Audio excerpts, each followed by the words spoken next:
1, 2, 3. The following is the full uncut conversation from our episode Looking at the Unbearable with guests Dr. Gabor Maté and V, formerly known as Eve Ensler. These full uncut conversations are made possible thanks to our member supporters.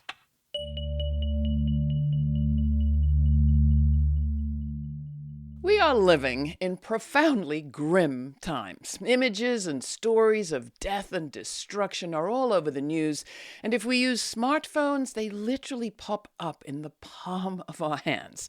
It feels impossible to look away as others suffer, and equally impossible to respond. Fear, uncertainty, grief, existential dread.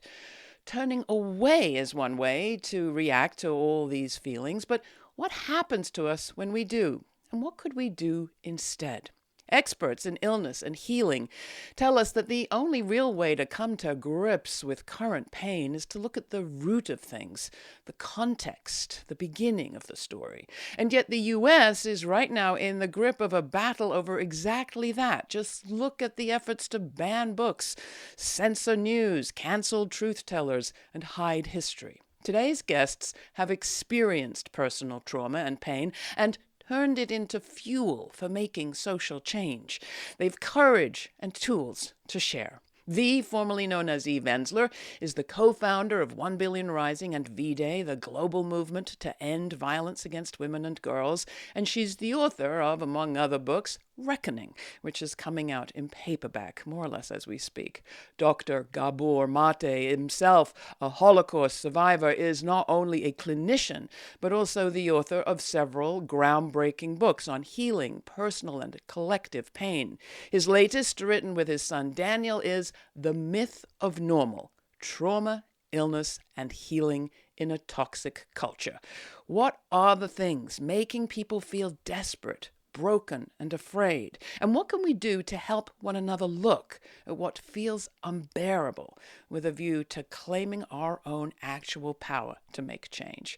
For that conversation, I welcome Dr. Gabor Maté and V. And I'm going to start with you, Gabor. The question we often begin with is, what are you holding uppermost in your heart and your head as we begin to speak? Laura, first of all, thanks for having me, and especially with my friend V. As an infant survivor of the Holocaust, and I've just celebrated my 80th birthday. I've seen a lot. I've lived through many wars, seen much depredation, injustice. But on a subjective level, what's going on right now strikes me as the heaviest time I've ever lived through. And I can't justify that objectively in terms of the numbers dead, but there's something about the daily vision of children being killed and knowledge that children in Gaza are having their limbs amputated without anesthetics.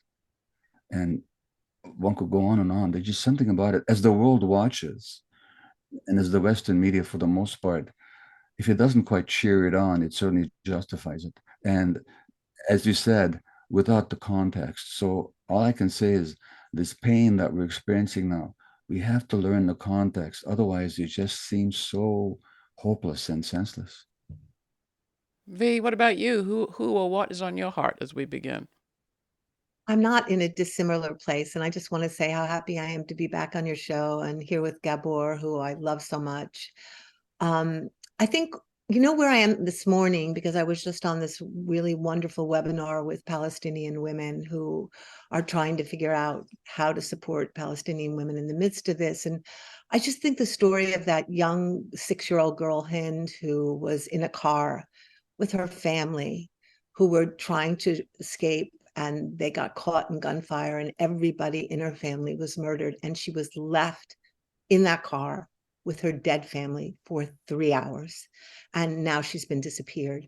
I just all morning been sitting in Hind's body.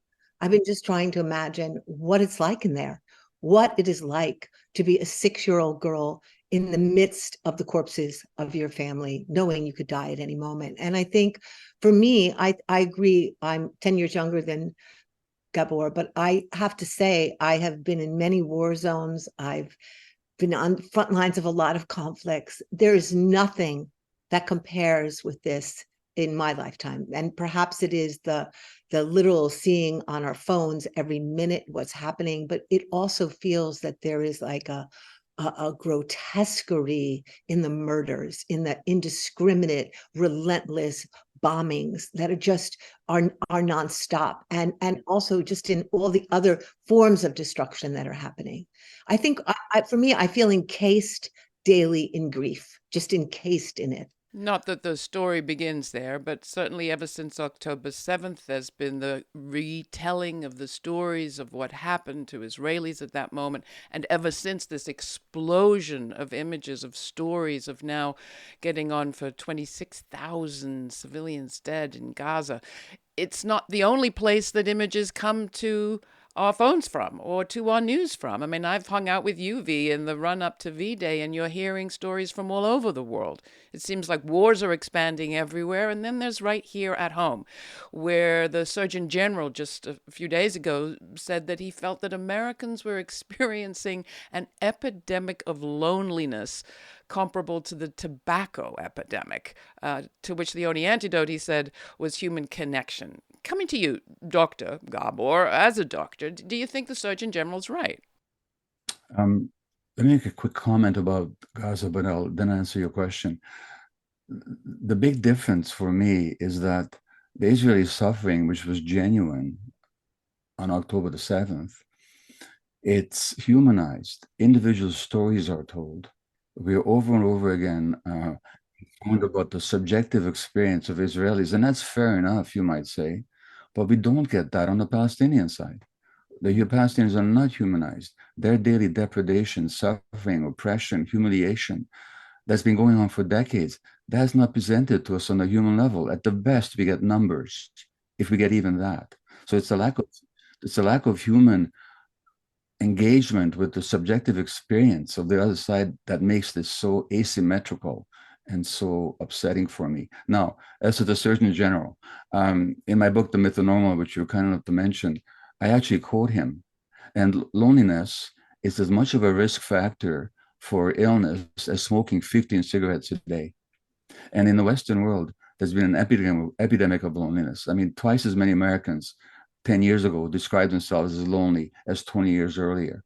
In Britain, they've had to appoint a minister for loneliness. That's how bad it's got.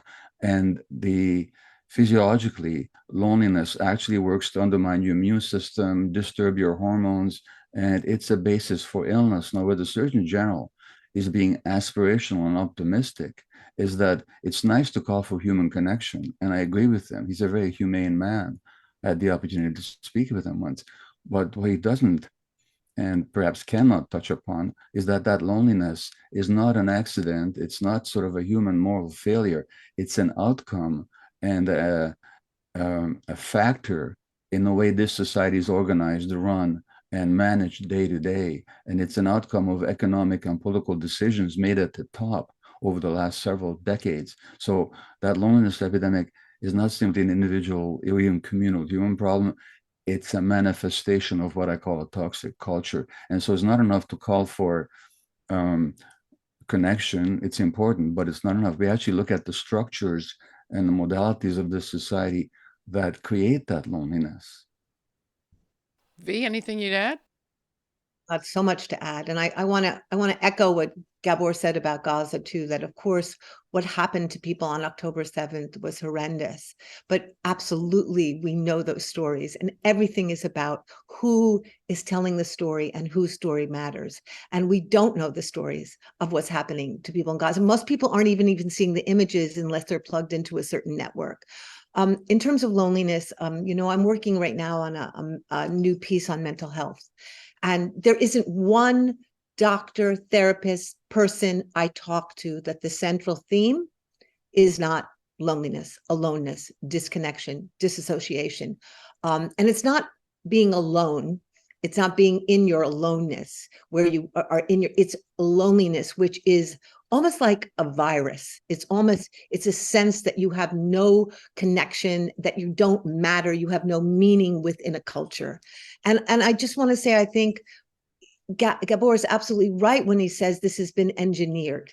Like capitalism, racism, patriarchy feed off of, engineer, catalyze ongoing divisions. That's what it's about. Separating out groups within groups, within groups, within groups, within groups, and people within people.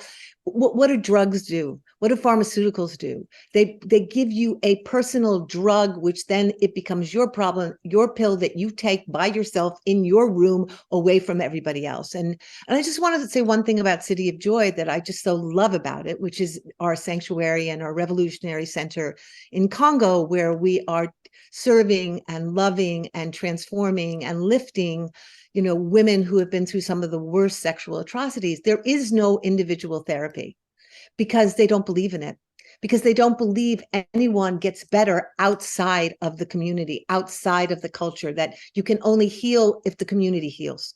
And I have seen the most remarkable results of women at City of Joy because all of their therapy is in community, all of their teaching, all of their dancing, all of their singing, all of their art, all of their learning. And so what's happening is communities are changing. So women are not left alone to fend for themselves or believe their problems are their problems. They understand they are social, political, economic problems that have to be addressed as a whole. Well, maybe you put your finger on it there. Maybe it's not so much the loneliness, although that's clearly huge, as you mentioned, but the being left alone to solve it alone, as if you could. Our society, I think of the academic Lauren Berlant, who passed away a few years ago, and who talked about the cruel optimism of the American dream, that you can somehow be all that you should be without any help from society and instead mostly obstacles. Do you think we're significantly different, and in which ways from other countries? It doesn't seem to me we have, we know we don't have the same epidemics of violence, school shootings, you name it, elsewhere. Gabor. Well, let me tell you something interesting that I found in writing Mythonormal. There's a colleague and a friend of mine, an American psychiatrist and physician called Louis Mel Madrona. And Louis himself is part Lakota background from the US. And he told me that in the Lakota tradition, when somebody gets sick, the community gathers and says, thank you. Your illness manifests some imbalance in our community. And so you're the canary in the mine, as it were. And so your healing is our healing. And what's so frustrating is that indigenous wisdom, which, by the way, is shared by indigenous people around the world, has been now validated by modern science, medical science and psychological science and physiological science. So that it turns out, in the words of one American physician, George Engel, in 1977, we are biopsychosocial creatures, which means our biology is inseparable from our psychological states and our social relationships and the culture that we live in, which is my whole point in my book. Now, America, of all the world, represents this individualistic, aggressive, competitive, selfish ethic more than any other culture in the world. And its culture is permeating the world. So America leads the world in individualism and in the belief that we're separate creatures. And if you look at the statistics, something like 50% of American adults are at least on one medication. I should say 70% of American adults are at least on one medication, and something like 30% are on at least two. And America leads the world in this pill popping to solve problems that originate in social dynamics and have been exacerbated, engineered, as V says, over the last 40 years. Pill popping, and has to be said, pill making. There's an economics here. And I want to ask you a little bit about politics, too. We have a moment right now where Democrats, it seems to me, are bewildered at why so many Americans are still attracted to a candidate with 91 felony counts against him. Should they be so confused, V? Well, I just want to address something else that Gabor said, if that's okay, because I think there's another piece of that story too, which is that we live in this intensely competitive culture, a culture that sets people against people and picks a few chosen people from marginalized groups and raises them up and says, look how successful they are, you can do it. And if you can't do it, you're a failure. We talk about going it alone, right? That's the great American way. I think so much of what people are suffering from that I've been talking to around this piece is this sense of being failures, of just the American dream didn't fail me. I failed the American dream. I wasn't good enough. I wasn't up to it. And that self-hatred is almost, it's viral at this point. It's perpetuated through social media and performative reality, but it's literally a sickness in people where no matter, even when they are achieving, they are still failing some idea of who we're supposed to be. In terms of Trump, I've early on, you remember, I held meetings in my house to say that Trump would become president. And almost 2 years before he was elected, and people called me crazy. And I said, he's a hologram. He's an American hologram. If you want to understand America, look at Donald Trump. He is everything this country is: fraudulent, a person who pretends to be a millionaire and has no money, a total sexual abuser who gets away with it, not very smart, but clever, but not smart. It's almost like a virus, an entity is in us. That's what it feels like to me. Like it's nonsensical. It doesn't make sense. You can't say, why would poor people support Donald Trump when he is the least interested of any person I've ever met in poor people, right? He has no sense of who they are. He's never lived their reality. He's never touched their essence. But all of this attraction to him has to do with, I think, rage. I think it has to do with violence that is beginning to find a way and an outlet because we haven't listened and heard and made people feel like they are a part of and welcome and in community. And I think he's feeding off the basest parts of people and the most dislocated parts of people. But the part of the population that's oh, go ahead. May I just add something here? To be fair,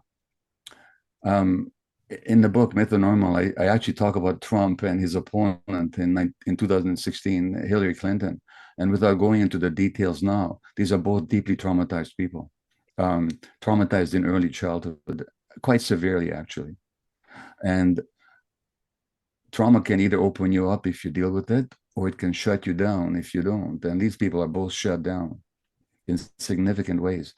And to be fair to Trump, not to be fair to Trump, but to be objective about it, he touched upon something which was real in American life, which is the absolute betrayal of ordinary people and the working class by the Democratic Party elite and by their chicanery, for example, in excluding Bernie Sanders. And we don't have to go into all that, but there's a deep sense of betrayal and rage, which is genuinely earned. Now, Trump rides that wave like a cowboy rides a horse, but he didn't create it.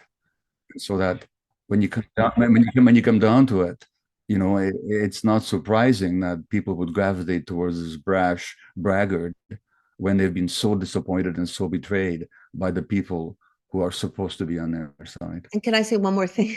Because I agree with you completely. And I also feel that he represents for a lot of people a patriarchal father that a lot of people had, who was scary, but powerful. He fills a particular archetype of trauma that people are very drawn to. And I completely agree with you about he is stepping in where people have been betrayed, but I also feel he's not offering anything. Let's be clear, One of the things that occurs to me, you talked about betrayal, and I think about disappointment. And we have to say there are people being attracted to authoritarian regimes and leaders, strongmen leaders all around the world. It's not just here. And I don't know the degree to which it's also there fueled by disappointment and failed fantasies of what life would be. But I do think that here, that feeling of a dream we were promised, perhaps the life that our parents had, and we're not able to have it, is translating into real sadness, grief. And I'd love you to talk about that too. You've both written, to go back to Israel again, about your kind of relationship to Israel and to Zionism as possibly a solution, as a perhaps disappointment. Gabor? Sure. Well, grief and sadness are necessary human emotions. As a matter of fact, we're wired for them. We have brain circuits dedicated to grief and sadness, um, and to fear as well. But the real dynamic here, I think, is fear. And what's being exploited is people's fear. So Germany in the 1920s, 30s, they had a deep sense of betrayal and frustration at what the Allies imposed on Germany by way of economic reparations for the First World War. It impoverished them, it immiserated them, and they had a lot of fear. So Hitler comes along and exploits that. And as Noam Chomsky once said, that it's nothing is easier than to make the American public afraid. And what's happening right now with this authoritarianism in the world is people are deeply in fear. They're deeply in fear because the systems don't meet their needs. And so leaders come along, as V says, as sort of authority and father figures who may be harsh and brash and even arrogant, but they promise power and they promise to wield that power to protect the fearful. So I think so much what we're seeing in the world right now is based on people's existential fear that this system, this globalized capitalist system, uh, ingrains in people. And then, given the misinformation they get and the lack of genuine free debate. Now, when it comes to Israel, I used to believe in the dream of Zionism. I used to be a Zionist youth leader. I thought this was the antidote to Jewish suffering and to Jewish fear. But really, what happened was that if you look at the history and the context, and this has been documented by any number of Israeli historians, and I could name 8 of them, that what would happen was that our fear and our rage, I'm talking about the Jewish fear and the Jewish rage, that was absolutely understandable in the wake of Eastern European Jewish history and then the Holocaust, was then transmuted into a dream of liberation that imposed a nightmare on the Palestinians. So essentially, the fear and rage that Jews incurred in Europe was outsourced to the Palestinians. And we've been imposing it on them ever since. And I don't know what V's personal trajectory, but my own trajectory was at some point I had to realize that you cannot ensure the security of one people by making another people completely unsafe and insecure. And that's been a Zionist project from the beginning. And so for me, it led to a disillusionment. And again, in my book, I talk about the virtues of disillusionment. And I'm saying to people, would you rather be illusioned or would you rather be disillusioned? Would you like to see reality the way it is? The problem is that the fear imposed by historical trauma makes it difficult for people to look reality in the face. V. Well, I was never a Zionist, but I had a very hard time criticizing Israel because I obviously am Jewish and felt the complexity of that. But I want to say a little something about grief because I agree with Gabor that it's fear, but I think grief is also very involved in what's going on. I think that I remember the first time I went to Israel and I was shocked at the kind of militarization of the Jewish people. I had never seen so many soldiers and Jewish soldiers. It was just a shocking idea to me. I've always seen us as a reflective, intellectual, analytical, literary, and I think steps get skipped in all kinds of processes. I think grief is the big thing that gets skipped. Loss, the sense of helplessness, the sense that you could not control your destiny and you had to witness the death and the dying and the annihilation of people you loved. Where does all that go? Where does that helplessness go? For me, in my understanding, it either goes into aversion, which is you keep it away at all cost, and then it becomes it gets sick and it turns into something very poisonous, or it goes to rage. It goes to rage.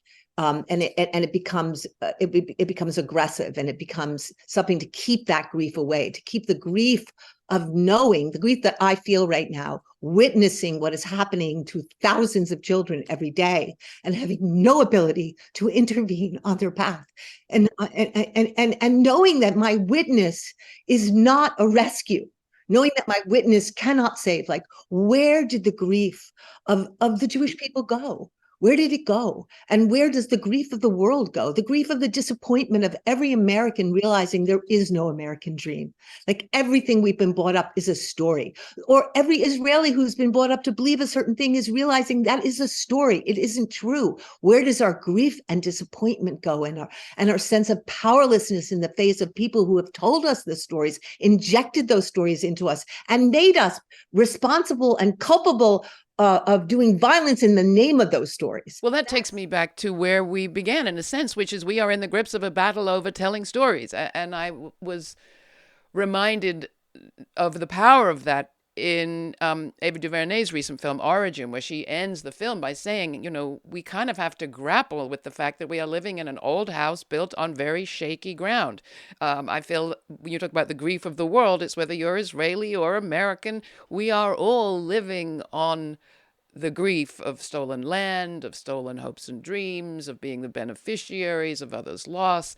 How do we grapple with that is the question. And you have taught and written and said, Dr. Maté, that trauma can be a teacher. In fact, there's a film on exactly that topic, the wisdom of trauma, that's out there and people can see. Here's a bit of the trailer from that film. In the US, the richest society in history, fully half of the citizens have a chronic disorder such as high blood pressure or diabetes. Anxiety amongst young people is growing rapidly. Asthma and autoimmune diseases are on the rise, as are addictions. Depression is rising. Youth suicide is rising. All is not well. I started heroin at 26. That's what really destroyed me. It just takes the pain away. It's easy to want to escape reality completely instead of coping with it. And so the question is, can we be human beings in the midst of civilization? Because what we call civilization demands the denial of human needs. That was just a bit from the trailer, The Wisdom of Trauma. And coming to you, Dr. Maté, Gabor, how do we learn? How do we let our grief teach us? Well, first of all, we have to allow, as V was saying, we have to allow the grief. That stuff happened, and we were helpless in the face of it. We just have to grieve that. Grief is given to us as a way of dealing with loss, as a way of dealing with the inevitable losses of life. Now, when it comes to telling stories, if the Israeli historian Ilan Pappé talks about an ahistorical view, a view that excludes actual history. Now, if you don't know history, if you actually don't know what happened in Palestine and what's been happening in Israel-Palestine since 1947, 48, and even before, if you don't know any of that, if you only know the mainstream Zionist narrative as reflected and mirrored and refracted and repeated endlessly in the North American media, then it makes perfect sense for you to believe that on October the 7th, where a large number of Jews were killed, that's just like the pogroms and massacres and annihilations that beset the Jewish people in Europe. So there's no distinction. So trauma makes it impossible for you to distinguish the past from the present. So from that point of view, these people who died, these Israelis who died on October the 7th, were killed because they were Jews. But if you know the history, then you realize that the Palestinians would have mounted resistance, and I'm not talking about the tactics, I'm talking about their desire for liberation, against any occupier, whether they were Vikings or Greeks or dinosaurs or Germans. Those Jews that were killed were not killed because they were Jews. They were killed because the Israeli state has imposed such suffering on the Palestinians and has killed so many of them over the years, has massacred so many of them, that all in the name of the Jews and in the Jewish people. But those people, so that without that historical view, there's no context to understand October the 7th. But I do want you to broaden this out, because I think part of anti-Semitism is thinking, oh, it's Jews are different. This is a different story for Jews. And while we're focusing, the majority of the pictures we're getting right now, most of us, if we're following what's happening in Gaza, are from the Israeli bombardment of that place and what's happening in the West Bank. Pull the camera back, and we could be seeing pictures of death and destruction caused by colonialism, supremacy, supremacist thinking, patriarchy, capitalism, the American way, from our own neighborhoods, from our own towns, from our own communities, all of us. So without shedding differences or disparaging or diminishing what you've said about what's happening right now, what about what's happening right now everywhere, and particularly for us here in the U.S., all of us, V? How do we look at what's so hard to look at and live with what's so hard to know? Well, first of all, I think we have to disband this notion that we're going to die from looking at the truth. We've been brought up in this country to really believe that the truth will kill us. Right, that even this whole thing of and believe me, I think people should be protected, knowing difficult things are coming. But even this thing of trigger warnings, or this thing of like that we're fragile, that somehow we can't take hearing things. My experience, and I can only I'm my own guinea pig, right? I use myself to try to understand the world. My experience has been, I am as caught and stuck and sick as the secrets I will not get myself to look at. And liberation only comes through looking at the truth. And liberation is what we're here to do, to be free of lies, to be free of claustrophobia, to be free to think, to be free to love, to be free to be sexual, to be free. And when I wrote the apology, which was writing my father's apology to me, it was a very impossible thing, because I had to have empathy for my perpetrator. I had to climb into him and listen to him and feel him and know him and try to understand the roots of why he did what he did to me. And it was agonizing, but it was the greatest liberation of my life, because what I came to realize is it had nothing to do with me. It had to do with my father and his projection, and he didn't see me. He saw an idea of me through his own trauma. And that was my greatest liberation. And every time I have faced what I've told myself, oh, you will never deal with your brother, or you'll never deal with this. It's too much. It's too much. Every time I have that too much, I know this is what I must face. And that's on a personal level. So we have to do that on a historical level. If you don't want to look at the history of what happened to the indigenous people in this country, it is where you must look. If you are afraid to look at what happened to African Americans in the 400 years of slavery and Jim Crow, and that is where you must look. And that does not mean it's going to be good and it's going to feel good all the time. And it means you're going to go through a process of humanization. You're going to go through a process where you get to be deeply compassionate and deeply human and deeply open and deeply more than you've ever been before.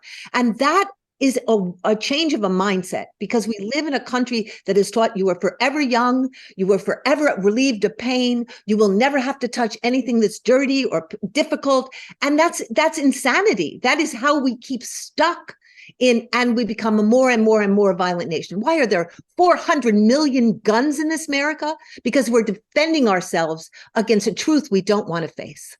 We are pointing that gun at exactly what we don't want to touch. Gabor. I just want to say two quick things. One is, there's a wonderful phrase by James Baldwin, who said that words in this country are used to cover the sleeper rather than to wake him up. Yeah.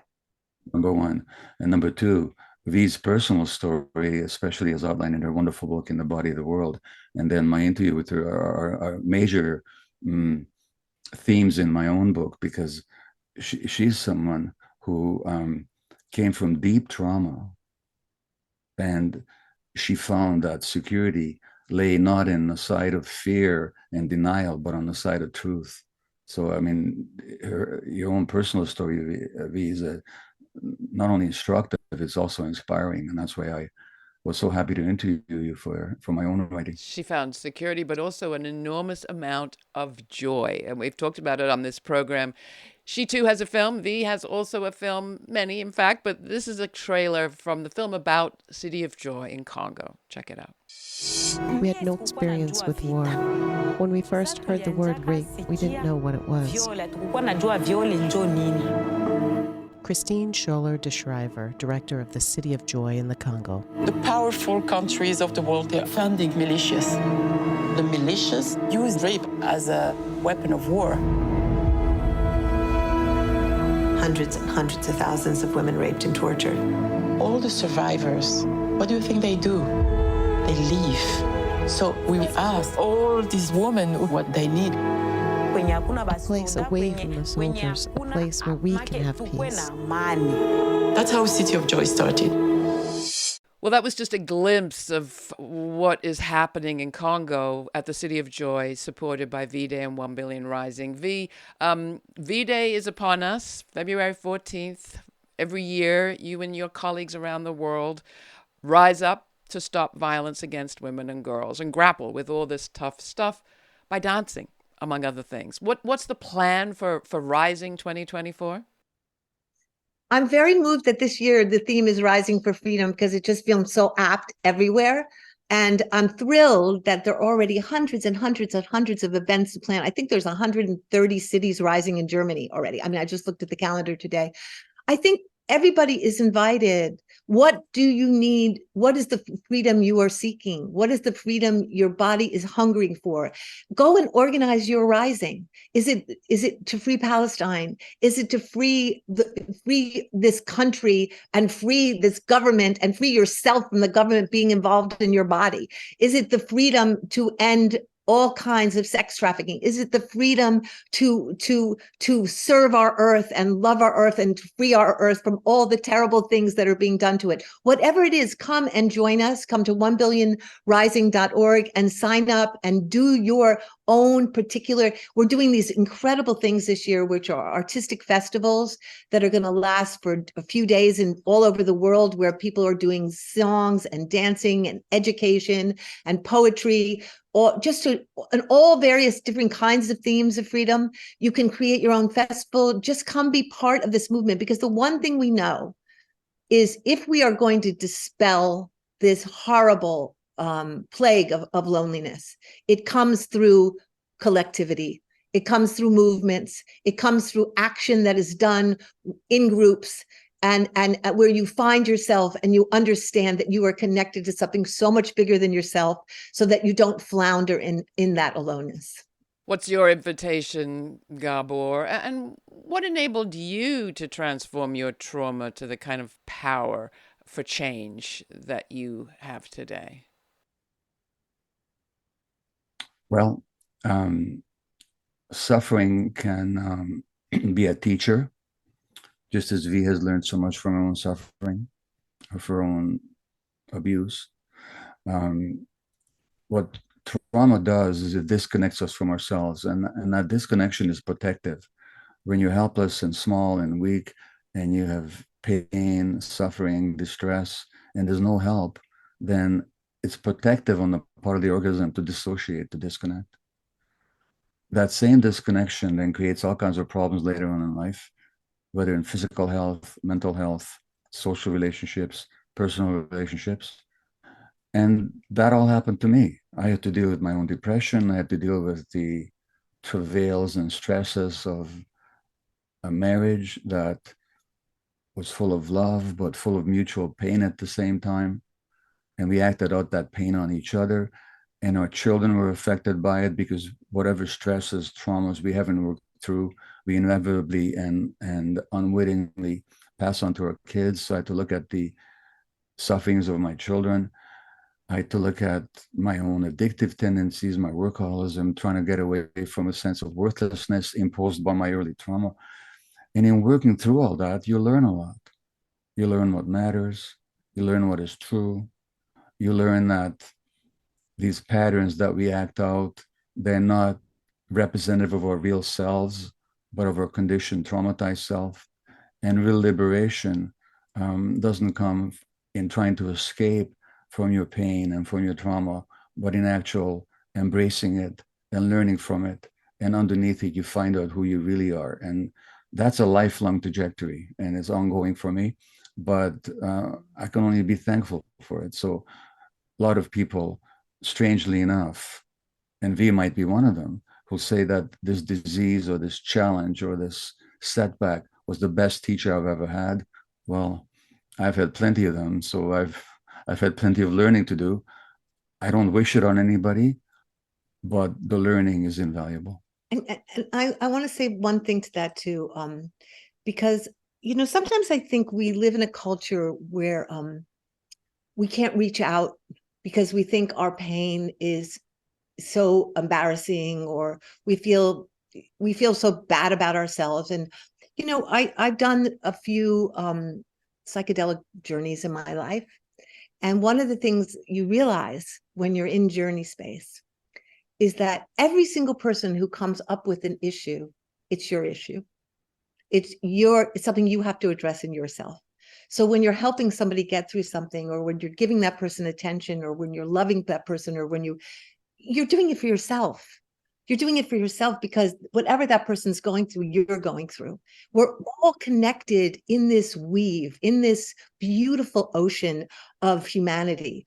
And when you reach out to somebody else, you're doing them a favor because you're allowing them to be part of your story, which is their story, and to heal something in themselves when they're helping you heal something in yours. And we have to remember that if we're going to break this horrible sense of disconnection, that nobody's a bad person, nobody's a failure, nobody is there's nothing wrong with any of us. We're all part of this struggling humanity, which is trying to achieve an evolving consciousness, which is a very hard thing to do. And we're in it together. And we've got to make sure we remember we're in it together and that we're constantly helping each other evolve. You write about plant journeys, psychedelics as well in your book, Gabor. Yes. So psychedelics it's a real movement right now, and based on many studies and of course popular writings like Michael Pollan's How to Change Your Mind, it's become very almost chic to talk about psychedelics.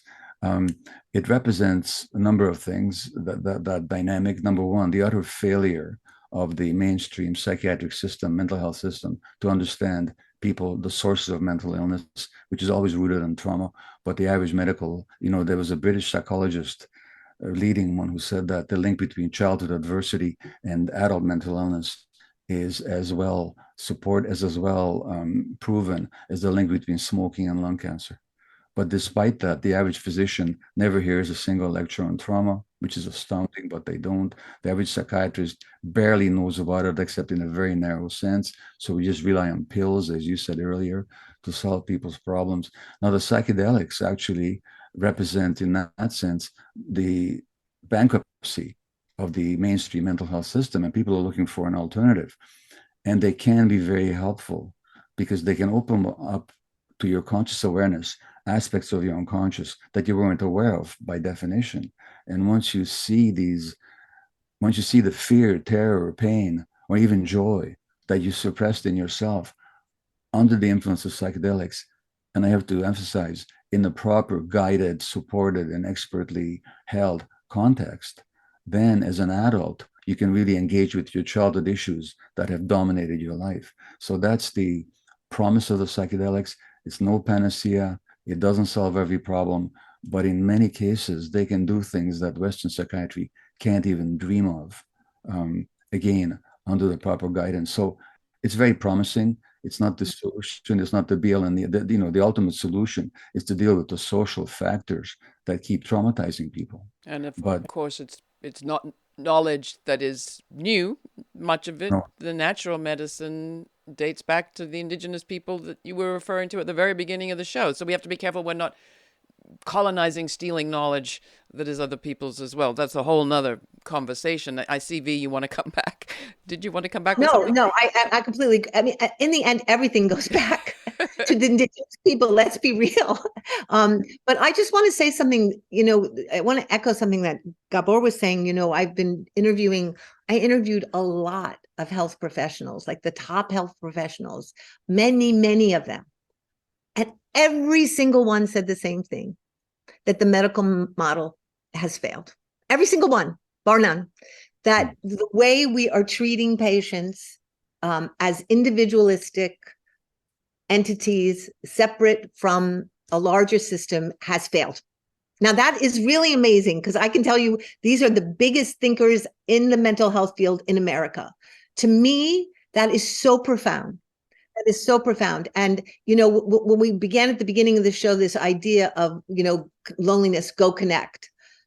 Go connect, for me, is equal to transform the capitalist, racist, patriarchal system to become a system where we are embedded in each other, where we inhabit each other, where we are with each other, and where our healing and our evolution is dependent on each other.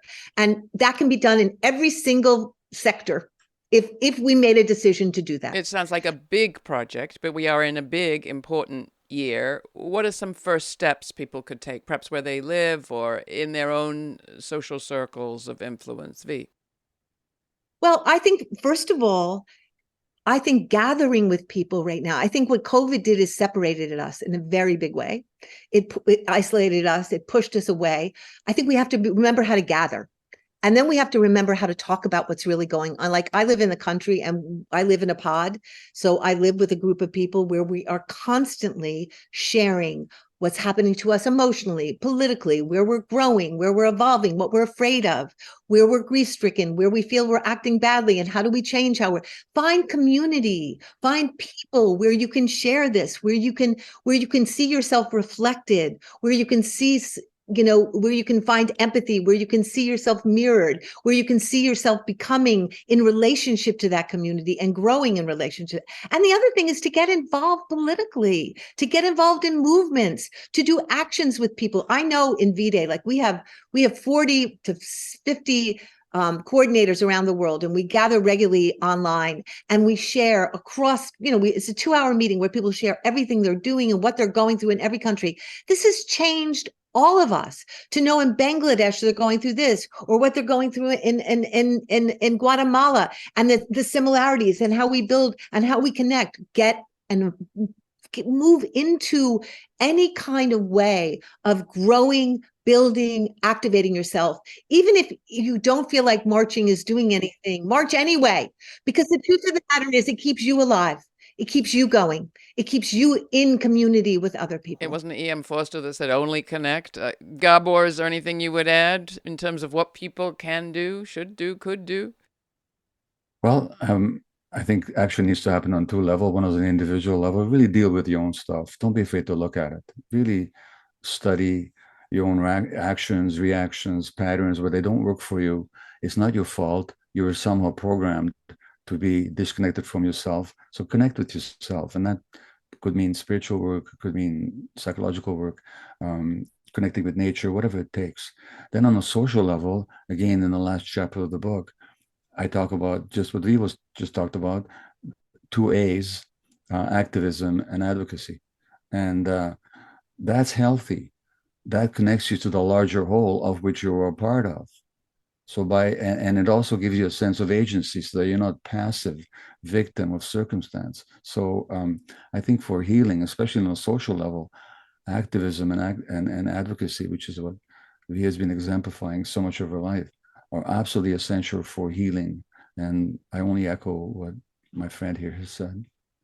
I also want to say one last thing to you, Laura. I was reading this beautiful new book on Hannah Arendt. It's just a gorgeous book, like really kind of making her relevant into this particular moment. And there's a beautiful line in the book which says, when nothing makes sense, anything is possible. They're not saying that in a good way. I think she meant when there is chaos and when there is complete disintegration, fascists can move in and the most horrific acts can be done. But I want to take that and mean it in a different way. When nothing makes sense, anything can happen. Like, we as artists, as thinkers, as activists, as dreamers, as visionaries can do something through those cracks to bring in another way of living, of connecting, of magic, of art, of beauty, because there is now a crack in the world through all this chaos. And That's our work. That's our work as activists, as humans, as philosophers, as thinkers, as artists, is to seize this moment and turn it in another direction. Segueing beautifully to the closing question I like to ask my guests, and that is what they think the story will be that the future tells of this moment. And you've taken us halfway there. V, you want to continue the thought? What do you think is the story the future will tell of now? Well, I hope the future will tell that the world woke up to what is really happening in Palestine and Israel, that this was the awakening, and that all these lives that have been sacrificed led to something. I hope that is true. I hope this brings us to peace. I hope this brings us and engenders a new consciousness of freedom. I hope this moment will be that crack where it's so extreme that a portal opens and a new way of thinking emerges. And that's what I'm fixing my sights on. And I just want to say to both you and Gabor, you've been so important in my life.